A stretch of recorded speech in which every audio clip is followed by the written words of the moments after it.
Bonjour à tous, bienvenue chers élèves, chers parents. Je suis Cyril, professeur de mathématiques en collège et nous allons aujourd'hui voir un cours pour les élèves à destination de 6e et de 5e. Bonjour, je suis Nicolas, professeur de mathématiques en collège aussi. Et donc aujourd'hui, nous allons faire des maths pendant 30 minutes, en particulier sur la notion de symétrie axiale. Alors, pour étudier la symétrie axiale, Nicolas et vous également, je vais vous proposer une petite expérience. Nous allons donc prendre une feuille de papier sur laquelle nous avons donc représenté une figure, ici en l'occurrence un triangle, donc vous voyez peut-être les sommets, donc C, D, E, pour l'instant cela n'a pas d'importance. Donc ce que nous allons faire, Nicolas, c'est que nous allons plier cette feuille selon cet axe, cette droite qui est tracée, et nous allons, à l'aide d'un compas, donc je t'invite à le faire, à piquer par transparence différents points de la figure. Donc Nicolas, par exemple, va commencer par piquer un sommet. Voilà. Donc vous pouvez faire la même chose chez vous en traçant un triangle, en prenant une feuille, mettant une droite et en traçant. Je vais faire un autre sommet. Je t'en prie. Donc on va faire plusieurs points. Alors là, on exagère un petit peu les trous parce qu'on veut vous les montrer et que vous les voyez bien. Évidemment, chez vous, ce ne sera pas la peine d'appuyer aussi fort que Nicolas qui est en train de transpercer ma pochette. Je mets des points sur les côtés aussi. Donc j'en mets 2 par côté. Donc il pique par transparence sur des points de la figure. Allez, un petit dernier pour que la pochette soit trouvée de façon régulière, sinon ça serait dommage.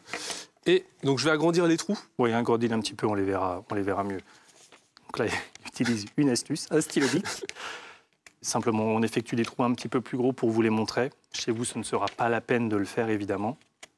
Alors, moi, je vais déplier la feuille et je vais vous montrer déjà le résultat que l'on obtient, voilà, avec les trous. Donc, la feuille pliée, donc vous voyez les trous de Nicolas. Et donc, je la déplie et vous voyez... Alors, je vais bien la déplier à plat, voilà.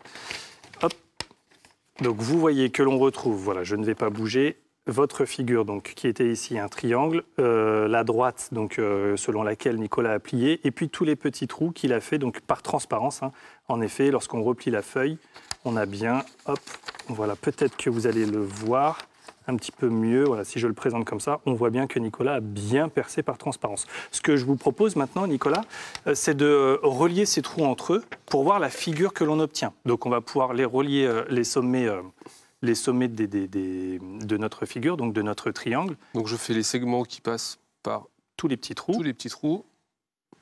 Et on va voir que notre figure ainsi obtenue va être exactement la même que la figure du début. De départ. Hop. Voilà. Donc je vous la représente. Donc voici en bleu, repassé en bleu, la figure que Nicolas a obtenue après perçage. Alors maintenant, ce qu'on va faire pour essayer d'étudier un petit peu plus en profondeur cette figure, c'est qu'on va se concentrer sur un point. Donc par exemple, le point E ici, nous allons voir sa position de l'autre côté. Et comme il s'agit de son symétrique que l'on obtient voilà, de l'autre côté, on va l'appeler E'. Et on va relier E et E'. Voilà, donc Nicolas va simplement écrire en plus gros pour que vous les voyez mieux, ces points E et E'. Et on va les relier, ces deux points E et E', et nous allons voir ensemble ce qui va se passer.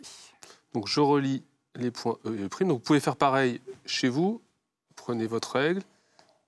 Et donc on relie dans un premier temps les points E et E'. Voilà. Donc, regardons ensemble ce qu'il se passe. Donc nous avons un point et le nouveau point qui a été créé après perçage, après pliage avec Nicolas. On remarque, je pense que vous le voyez assez aisément sur votre écran, on remarque en effet que cette droite selon laquelle on a plié, cet axe, passe par le milieu de mon segment E', et elle n'y passe pas n'importe comment puisqu'elle y passe perpendiculairement. Donc on va le coder. Et on va revoir cette figure après codage. Et je pense que vous allez découvrir quelle est cette droite une fois que le codage sera effectué. Donc Nicolas nous a bien mis le codage. Donc cette droite passe en effet par le milieu de mon segment E', perpendiculairement. Cette droite, vous l'avez reconnue, il s'agit de la médiatrice de mon segment E'. Très bien. On vous a préparé avec Vincent, que l'on remercie à nouveau, une petite animation donc, sur GeoGebra où on retrouve donc notre feuille que l'on va pouvoir plier. Donc là, la figure actuelle qu'on vous a présentée, c'était celle-ci. Évidemment, cela fonctionne avec n'importe quelle figure. Donc je pourrais par exemple dessiner un autre triangle. Donc je refais ce que Nicolas a fait. Hein. On a plié la feuille selon notre axe ici, donc, qui était représenté par la droite noire. Ensuite, par piquage, on retrouve tampon. Voilà, par tampon. on retrouve notre figure et en effet, lorsque l'on déplie, on a la même figure située de l'autre côté de l'axe. Et si on relie un point avec son image obtenue par piquage, on obtient le fait que cet axe est donc la médiatrice. Donc ça, c'est une propriété très importante que l'on va donc décrire ici, c'est que le symétrique M' d'un point M par rapport à la droite D, donc ici elle est représentée en bleu, est construit de façon à ce que D soit la médiatrice du segment M'.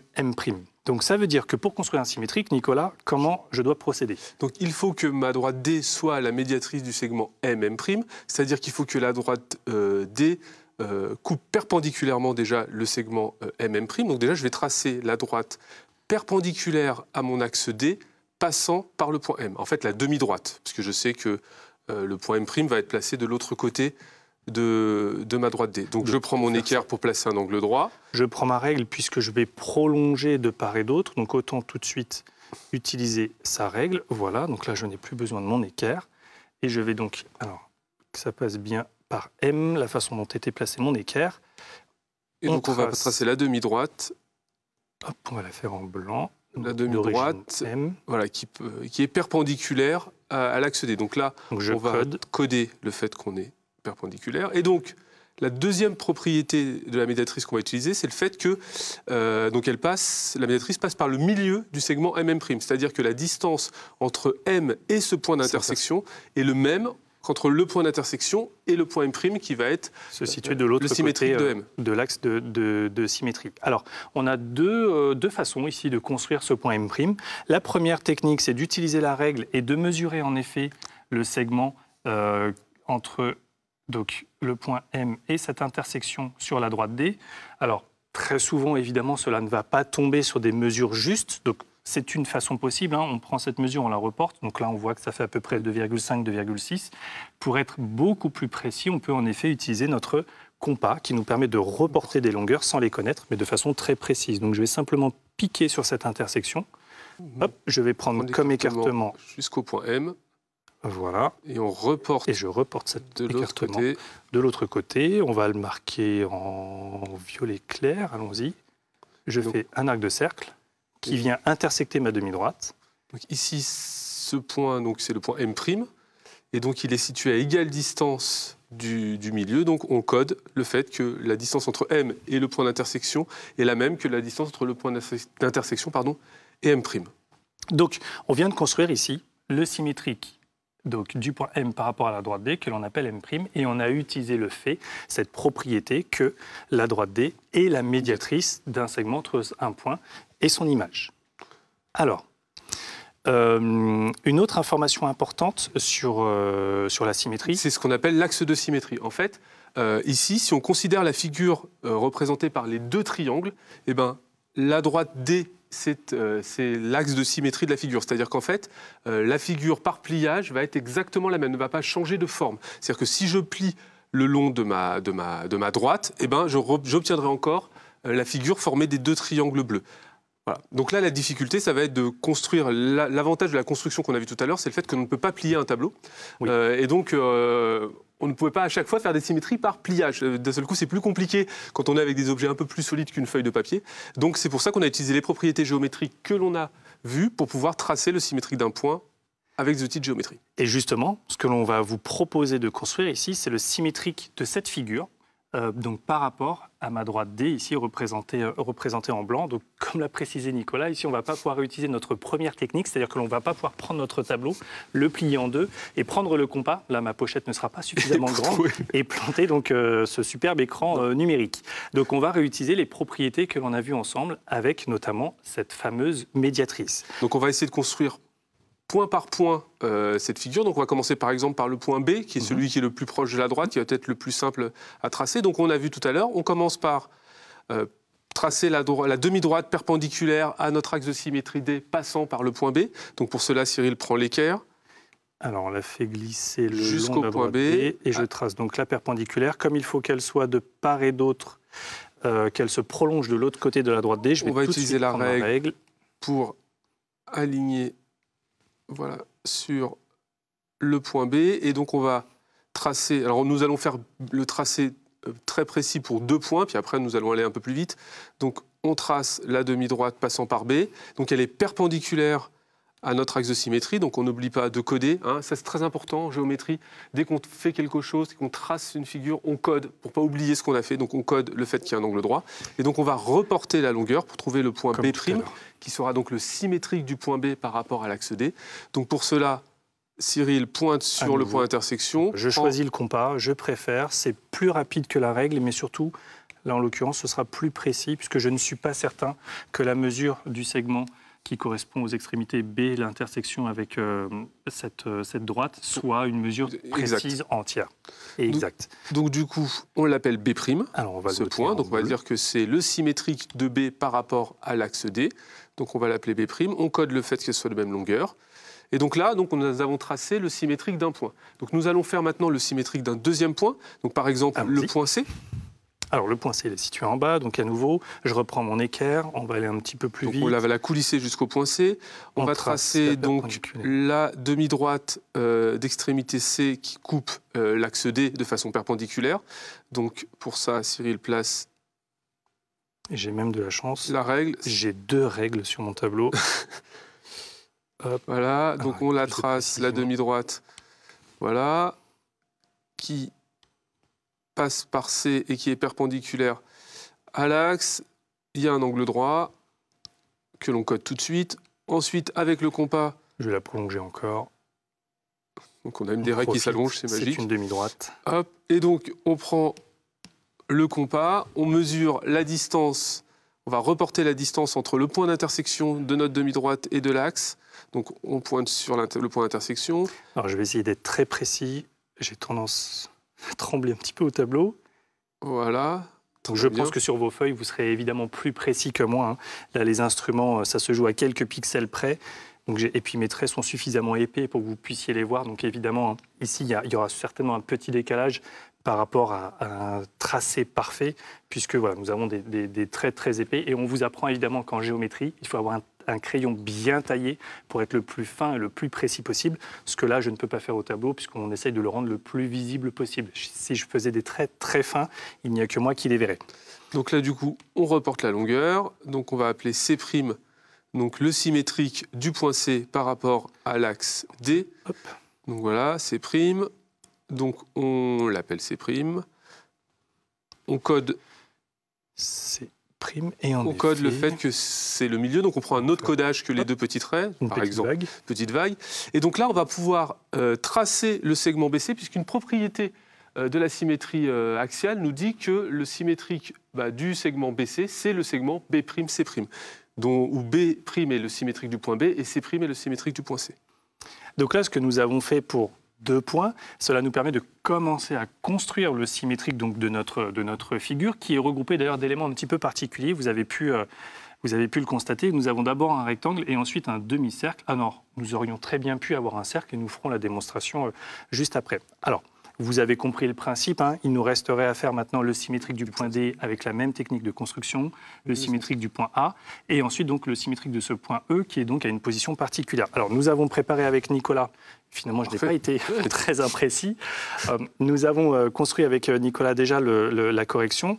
Donc nous avons en effet, alors je vais le faire ici, donc le point C est bien C', le point D est alors situé, l'image du point D est alors située ici, D', le point B', donc c'est bon. Le point A', symétrique du point A, est situé de l'autre côté. Donc E est situé, alors ce n'est pas dit, mais E, c'est le centre du demi-cercle. Donc le E, il était au milieu du segment AB. Et là encore, on a une propriété de la symétrie axiale qui nous dit que E', il va être situé au milieu du segment A'B'. Donc on peut dire que le point E' ici, il est situé au milieu. Au milieu de l'image du segment. Donc en effet, l'image du milieu d'un segment est située au milieu de l'image de notre segment. Donc on a bien E' qui est situé au milieu de A'B'. Et là, on va utiliser une autre propriété de la symétrie pour pouvoir avoir le demi-cercle, ou le cercle complet, comme va le montrer Cyril après. C'est le fait que lorsqu'on fait le symétrique d'un cercle de centre A, on obtient un cercle de centre A' ou A', et le symétrique du centre du cercle d'origine. Et ces 2 cercles ont le même rayon. Exactement. Donc là, on a l'illustration avec le demi-cercle. Ce que je vous propose, c'est de vous le montrer. Si jamais nous avions eu le cercle complet, donc je vais retracer un cercle dans donc la figure de départ, qui a pour centre E et donc pour rayon la longueur EB ou AE. Donc je trace on va le faire en jaune. Voilà. Toc. Donc ici, on a un cercle complet. Et ben, l'image de ce cercle, par la symétrie d'axe D, aura pour centre également le point E' et aura pour rayon exactement le même rayon que le cercle d'origine. Donc je vais le faire en orange. Ça, c'est une je vais le propriété retracer de l'autre côté. très importante de la symétrie axiale. Lorsque l'on a un cercle, on fait le symétrique d'un cercle, on obtient un cercle qui a le même rayon et dont le centre est le symétrique du centre du cercle d'origine. Donc c'est-à-dire, et c'est quand même un point important, pour tracer le symétrique d'un cercle, on n'est pas obligé de tracer le symétrique de tous ces points, puisqu'on a vu qu'un cercle, c'était bien un ensemble de points. Il suffit simplement de tracer le symétrique de son centre. Et de prendre le même. Et on choisit exactement le même écartement. Tout à fait. Donc on va voir un deuxième exemple. Alors avec cette fois-ci une figure donc, qui n'est pas composée d'éléments connus, des rectangles, des cercles, des carrés. Ce qu'on appelle ici, un chevron. Exactement. Donc, en mathématiques on appelle ça un chevron. Donc là c'est un quadrilatère, donc il y a 4 côtés. Je retrousse mes manches puisque pour le coup, pour tracer le symétrique de ce chevron, je dois construire le symétrique de chacun des points qui le composent. Donc pour cela, on recommence. Alors, donc là, on n'a pas tellement d'autres choix que de faire chacun des points. On ne va pas faire tous les points, on va en faire un encore de façon détaillée, puis les autres seront pareils. Mais là, on n'a pas le choix, vu qu'il n'y a pas de propriété géométrique au chevron, on peut difficilement, sauf à mesurer chacun des angles, chacune des longueurs, on peut difficilement faire autrement que de faire point par point. Donc du coup, on commence par faire la demi-droite perpendiculaire à l'axe D d'extrémité B. Voilà, hop, je prolonge de l'autre côté. On code le fait que ce soit un angle droit.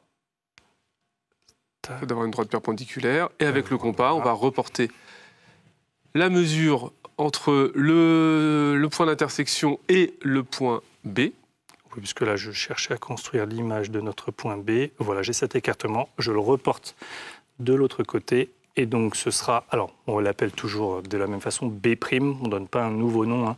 On ne va pas inventer une nouvelle lettre. Ce sera beaucoup plus facile ici de l'appeler B'. Donc, comme l'a précisé Nicolas, ce n'est pas une figure particulière, donc je devrais normalement le faire pour tous les points. On va gagner un petit peu de temps. À nouveau, nous avons préparé la correction. Je tombe encore pile poil. Donc j'ai réussi à être assez précis avec l'utilisation des tableaux. Et en effet, donc, nous avons l'image du point A qui se situe de l'autre côté. J'ai utilisé les mêmes couleurs, donc c'est A'. L'image du point D, ce sera donc le point D'. Et enfin, l'image du point C, tout ça par la symétrie d'axe, la droite D, nous donne donc le point C'. Si on considère la figure globale avec des deux chevrons, on va pouvoir dire que l'axe D est un axe de symétrie de cette figure. C'est-à-dire que si je prends la figure qui est composée des deux chevrons, si je la plie le long de mon axe D, elles se superposeront. Et donc, D est un axe de symétrie de la figure globale. Ça, c'est important. Cette notion d'axe de symétrie, on les utilisera un peu plus tard. Et sans évoquer le principe de pliage, ça veut dire que si on considère en effet donc, cette figure dans sa globalité, comme tout à l'heure notre papillon, si je construis le symétrique donc, de la figure qui est composé du blanc et du chevron blanc et du chevron bleu, je retomberai exactement sur la même figure. Puisqu'en effet, l'image du point A, c'est A', l'image de A' par la symétrie d'axe D, c'est le point A. Donc c'est ce que Nicolas a évoqué en parlant de pliage. Évidemment, nous ne sommes pas obligés de plier, encore une fois, notre tableau en deux pour vérifier que la droite D est un axe de symétrie de notre figure ici dans son ensemble. Il suffit juste de vérifier que l'image de la figure complète par rapport à l'axe, ici la droite D, nous redonne exactement la même figure. C'est pour ça qu'on parle aussi de notion d'être superposable ou pas. Alors, faisons un petit point sur ce que nous venons de voir, et ensuite, nous allons nous mettre au travail. Alors, je t'en prie, Nico. Alors, le symétrique, donc on a vu d'abord dans un premier temps la définition du symétrique d'un point par rapport à une droite. Donc, on a vu que pour le tracer, il fallait tracer la demi-droite perpendiculaire à ce point perpendiculaire à l'axe passant par ce point et reporter la longueur pour que l'axe soit bien la médiatrice du segment entre le point et son image par la symétrie. Ensuite, donc, nous avons vu des symétries d'éléments un petit peu particuliers. Donc, nous avons revu le symétrique d'un segment, le symétrique d'une droite, d'un cercle et également du milieu d'un segment. Donc, nous avons vu des symétries d'éléments un petit peu particuliers. Donc, nous avons revu le symétrique d'un segment, le symétrique d'une droite, d'un cercle et également du milieu d'un segment. Il suffit d'en construire simplement deux, puisqu'on a simplement besoin de 2 points pour définir une droite. Donc, on choisit 2 points sur la droite, on construit leur symétrique par rapport à l'axe qui nous est proposé, et donc cela nous permet de construire l'image de cette droite par la symétrie d'axe D. Et enfin, donc on a expliqué ce que c'était qu'un axe de symétrie d'une figure. Donc c'est-à-dire c'est l'axe qui, quand on fait la symétrie de cette figure par rapport à cet axe, on retombe exactement sur la même figure. Les points placés au même endroit. Exactement. C'est le moment de sortir vos feuilles de papier et ça va être à vous maintenant de travailler. Donc on va faire quelques questions flash. Donc le principe est toujours le même. On va vous lire l'énoncé, on va vous laisser un peu de temps pour y réfléchir et après on va corriger ensemble chacun des énoncés. Donc la première question flash, c'est par rapport à la droite BH, quel est le symétrique du point C, quel est le symétrique du point E et quel est le symétrique du point H qui est situé ici. Donc on vous laisse 10 secondes 10-15 secondes. Allez, puis... c'est parti. C'est à vous.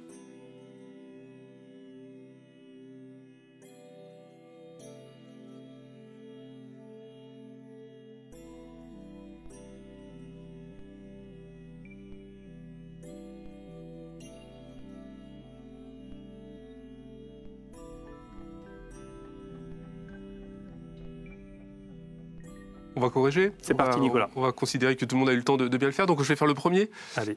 Par rapport à la droite BH, quel est le symétrique du point C? Alors, je vais peut-être représenter, pour la rendre un petit peu plus visible, parce que là, c'est vrai que le quadrillage blanc sur noir, on le voit peut-être pas très bien. Donc, je vais vous représenter l'axe en orange. Comme ça, on le verra parfaitement. Voilà, on le voit un petit peu mieux ici. Donc là, je cherche le symétrique du point C par rapport à l'axe orange. Voilà. Donc là, je peux avoir le choix. Je me dis, est-ce que c'est le point D, est-ce que c'est le point A? Donc deux possibilités. Donc on sait déjà que forcément, elle est de l'autre côté de l'axe. Hein. Donc elle n'est pas du même côté. Donc le symétrique du point C ne va pas être du même côté de l'axe, donc de l'autre côté. On voit à vue d'œil que c'est soit le point A, soit le point D. Donc pour là, on peut s'aider en traçant une droite perpendiculaire, par exemple, et de voir, on sait que pour trouver le symétrique, il aurait fallu que je trace la demi-droite perpendiculaire à C passant par l'axe, et donc le symétrique demi-droite perpendiculaire à C passant par l'axe, et donc le symétrique sera sur cette demi-droite. Et en effet, donc, alors je le fais sans équerre ici, mais évidemment, il faut le construire avec l'équerre, et je m'apercevrai que la droite BH passerait donc par le point D. Voilà, et donc elle est bien perpendiculaire. On voit aussi qu'elle semble bien être au milieu, que l'intersection entre le segment CD et la droite BH est bien le milieu du segment CD. Donc voilà. Du coup, la réponse à notre question. Donc la réponse, c'est donc le point D. Le point D. Alors à mon tour, on me demandait cette fois-ci quel était le symétrique du point E, donc par rapport à mon axe ici orange. Donc le point E, il est situé voilà, en bas à gauche de ma figure. Donc comme Nicolas l'a précisé, hein, je vais chercher donc un point, vu qu'il est situé d'un côté de l'axe, je vais chercher un point de l'autre côté de l'axe. Alors moi ici j'ai de la chance, contrairement à Nicolas, je n'ai qu'un seul point qui est dans la zone, qui est à proximité. Alors je pourrais le vérifier. On peut également donc on pourra le vérifier avec l'équerre, mais on peut également ici se servir du quadrillage. Le quadrillage est proposé et on pourrait en effet chercher à partir du quadrillage à rejoindre perpendiculairement. Donc ici on se déplacerait en diagonale par rapport à notre petit quadrillage de notre figure et j'essaierai donc de rejoindre de l'autre côté de mon axe et je m'apercevrai que donc le symétrique du point E par rapport à mon axe orange est ici G. Très bien. Ensuite, on va faire la dernière question, c'est de trouver le symétrique du point H. Alors le point H, il est particulier, puisque ce point H, il n'est pas d'un côté de l'axe, il est sur l'axe.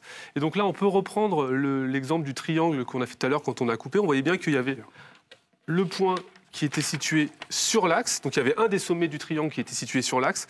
Et bien on voit bien qu'il ne changeait pas de place, il restait au même endroit. Donc en fait, tous les points situés sur l'axe de symétrie sont leur propre symétrique. Donc du coup, le symétrique du point H par rapport à l'axe AB, eh ben c'est le point H lui-même. Ok, très bien. Passons maintenant à notre deuxième activité, flash. Donc voici l'énoncé, je vais le lire avec vous. Moi, je fais un petit peu de place. Deuxième activité, flash.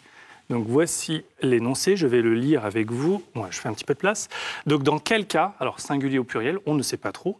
Dans quel cas, je vais le souligner, voilà, jaune-orange, toc, et donc ABC. En rouge. On va déterminer qu'ils sont en rouge. Sont-ils symétriques par rapport à la droite D? Donc on rappelle qu'ils sont symétriques si on les a bien obtenus, c'est-à-dire que de façon à ce que la droite D soit la médiatrice de chacun des segments qui relient un point et son image. Donc on vous laisse les observer à nouveau quelques secondes directement depuis votre écran et essayez d'entourer le ou les situations dans lesquelles il serait symétrique. La droite bleue, c'est bien de l'autre par rapport à la droite bleue. C'est à vous.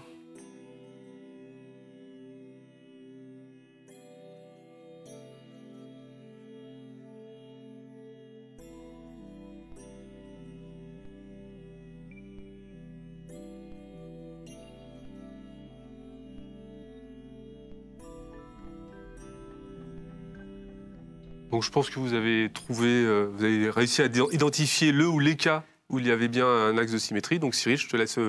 Merci Nicolas. Donc je vais commencer par la première figure qui se présente à moi, la plus proche. Donc dans cette situation, donc, on a notre triangle orange et notre triangle rouge. Et en effet, ici nous avons bien une situation où les deux triangles sont bien symétriques l'un par rapport à l'autre, par rapport à cette droite D. Donc on pourrait le vérifier en traçant quelques informations, mais si en effet je relie par exemple ce point avec ce qui semble être son image de l'autre côté, je m'aperçois en effet que l'axe, donc la droite D, est bien perpendiculaire à ce segment point image. Donc en effet que l'axe, donc la droite D, est bien perpendiculaire à ce segment point image. Donc si je l'appelle A, j'aurai de l'autre côté A' ou inversement. En plus, cette droite D donc, passe bien par le milieu du segment A'. Donc cela signifie, et je pourrais le vérifier pour tous les points, que la droite D est la médiatrice du segment A', point image. Donc la droite D est bien ici un axe de symétrie. Donc les deux figures sont bien symétriques. Alors, c'est un cas un petit peu particulier qu'on ne retrouve pas d'ailleurs dans les autres figures. Donc j'ai presque commencé par le plus difficile. C'est que l'axe traverse la figure. Donc vous remarquerez qu'il y a une partie de l'image de mon triangle rouge qui se situe à gauche et ce qui était à gauche se retrouve du coup à droite. Donc là, en effet, l'axe va traverser ici ma figure et donc les symétriques vont s'enchevêtrer l'un et l'autre. Et on remarque qu'au point d'intersection entre notre figure et l'axe, les points sont communs. Voilà. L'image du rouge se situe exactement au même endroit que l'image du orange. Les points sont fixes. Pour le deuxième, là aussi, nous sommes dans le cas où D est bien un axe de symétrie. Enfin, le symétrique du triangle rouge, c'est bien le triangle orange. On peut faire de la même manière. On prend deux points, on remarque assez facilement qu'il y a un angle droit, donc que le segment composé d'un point et de son image est bien perpendiculaire, que l'axe est bien perpendiculaire au segment et qu'on est bien au milieu. Donc on peut aussi mettre un codage. Voilà, identique. Et là encore, il y a un point, comme tout à l'heure avec le pliage de la feuille, il y a un point qui est sur l'axe. Et bien, ce point-là reste à sa place. Par symétrie, il reste au même endroit. Et enfin, la dernière figure. Alors ici, il fallait être vigilant. Parce que si je trace donc un point et ce qui semble être son image, donc par exemple ce sommet du triangle avec celui-ci, là, nous avons bien donc un segment qui semble être perpendiculaire et qui est perpendiculaire et qui passe par son milieu à la droite D. Donc là, on se dit, c'est bon, c'est gagné. On a un point, et ils sont symétriques. C'est bon, la figure jaune est bien le symétrique de la figure rouge. Sauf qu'attention, il ne passe pas ici par le milieu, puisque ces deux figures, comme vous pouvez le constater, elles sont exactement dans le même sens. Et là, en l'occurrence, nous n'avons qu'une des informations dont nous avons besoin, je vais y arriver, à savoir la perpendicularité. Mais nous n'avons pas les mêmes distances. On le voit encore mieux sur les autres points, voilà. Où là, ici, on voit vraiment un vrai écart. Voilà. On voit bien que l'axe est bien perpendiculaire à mon segment point image, à savoir le segment A', mais par contre, on ne peut pas coder les longueurs identiques. Donc, ce n'est pas parce que les figures sont dans le même sens qu'elles seront alors symétriques l'une par rapport à l'autre, par rapport à mon axe D, ma droite D. Donc, nous allons manquer de temps pour faire la dernière question flash. On vous la lit juste rapidement. Donc, on demandait pour chaque panneau de tracer les axes de symétrie. Donc ça, vous pourrez le faire chez vous plus tard. Donc, vous regardez sur chaque panneau où est-ce qu'on pourrait placer un axe pour que la figure, par symétrie par rapport à cet axe, soit la même figure, qu'elle ne varie pas. Je vais par exemple en tracer un. Comme ça, je vous lance sur l'exercice. En effet, si je trace cet axe sur mon premier panneau et que j'effectue la symétrie de mon panneau par rapport à cet axe ici que je pourrais appeler la droite D, vous remarquerez alors que j'obtiens exactement la même figure. Donc attention pour le dernier, il y aura peut-être un axe que vous serez tenté de faire, on vous invite à le vérifier avec une feuille de papier, notamment en ce qui concerne les diagonales. Pliez une feuille de papier au format 4 selon sa diagonale et vous regarderez si c'est bien un axe de symétrie ou pas. Pareil en autonomie, vous le retrouverez dans les documents complémentaires de cette vidéo. Nous vous proposons de construire le symétrique, alors là vous n'avez que la moitié, mais le symétrique de cette figure qui vous donnera un magnifique papillon. D'ailleurs, n'hésitez pas, si jamais vous construisez cette symétrique, n'hésitez pas, avec l'aide de vos parents, à partager vos créations, vos constructions, coloriées ou pas, sur les réseaux sociaux, donc à nouveau avec l'aide de vos parents. Donc voilà, donc c'est fini. On a passé une demi-heure à faire des mathématiques autour de la symétrie axiale. On a essayé de voir comment tracer des figures, comment voir les axes de symétrie. Tout ça pendant une demi-heure.